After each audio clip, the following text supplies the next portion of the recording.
આજે વિશ્વ પર્યાવરણ દિવસ છે ત્યારે અરવલ્લી જિલ્લાના મોડાસા ખાતે સફાઈ સંદેશ રેલી અને પદયાત્રાનું આયોજન કરવામાં આવ્યું હતું। જિલ્લા વહીવટી તંત્ર દ્વારા આયોજિત આ રેલીમાં મોટી સંખ્યામાં નગરજનો જોડાયા હતા। શહેરના 4 રસ્તા ખાતેથી લીલી ઝંડી આપીને પ્રસ્થાન કરાવાયેલી રેલી શહેરના વિવિધ માર્ગો પર ફરી હતી।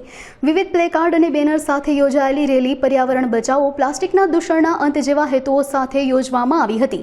આ કાર્યક્રમના ભાગરૂપે જાહેર સ્થળોની સફાઈનું પણ આયોજન કરવામાં આવ્યું હતું। આજે વિશ્વ पर्यावरण दिवसની ઉજવણીના ભાગરૂપે અત્રે મોડાસા ખાતે પોલીસ ચોકડી 4 રસ્તાથી આઈટીઆઈ ખાતે એક રેલી ગોઠવવામાં આવી હતી અને સાથે સાથ જે પ્લાસ્ટિકનો કચરો છે એને ઉપાડવાની એક કાર્યવાહી કરવામાં આવી છે। આમ આવી કાર્યવાહી અમે દર વર્ષે એક સિમ્બોલિક રીતે કરીએ છીએ। મુખ્ય હેતુ એ જ હતો કે અત્યારે આપણે જોઈએ છીએ કે કેવી રીતે વાતાવરણ બદલાઈ રહ્યું છે અને ચોમાસામાં જે ફેરફાર થઈ રહ્યા છે અને સાથે સાથ ગરમી અને શરદી આ બધી વસ્તુઓ જે છે એ કેવી રીતે આપણા રોજિંદા જીવનને અસરકારક થાય છે। એની સાથે સાથ પ્લાસ્ટિકની વાત કરીએ તો પ્લાસ્ટિકનો જે પાછળનો ઇન્વેસ્ટમેન્ટ થાય છે એક ડિકમ્પોઝેબલ પ્રકારની વસ્તુ હોય છે અને જે સદીઓ સુધી એનો ક્યાંક નિકાસ થવાનો નથી।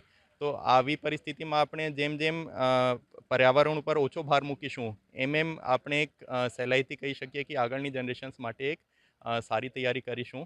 साथे साथ एवुं पण जणाववा मांगीए छीए कि नगरपालिका तरफथी एक माय थैली केम्पेन आजना रोजथी चालू करवामां आवी रह्युं छे, जेमां आपणा आम नागरिको टाउन हॉल खाते जईने अने लोकोने एटले एक जूथ अमे तैयार कर्युं छे अने त्यां जईने पोतानो कोई पण कापड़ आपी शके छे अने बदलामां एमने मफतमां एक थैलो मळशे अने बहनों अमुक जे अमे मूक्या छे तैयार कर्या छे बहनों एने तैयार करशे, जेथी शुं आपणे क्यारे पण मार्केट जईए छीए के बीजी तीजी कोई जग्याए जईए छीए त्यारे ए काम लागशे। अने एनी साथे साथ छेल्ली एक विनती ए छे के जे पડીકા छे के जे प्लास्टिकनी बोटल छे एनो आम तो वपराश थवुं ज नहीं जोईए। पડીકા सेहतनी दृष्टिए पण खराब कहेवाय, पण जे वपराश थाय पण तो आपणे एक थोड़ीक आवी काळजी राखी शकीए के ज्यां पण आपणे एने खाઈએ છીએ એ આપણે એક આપણી જોડે જ રાખી લઈએ અને જ્યારે આપણે ઘરે પહોંચીએ ત્યારે એને ડસ્ટબિનમાં જ નાખીએ, એમને એમ ખુલ્લામાં ન મૂકીએ। ધન્યવાદ।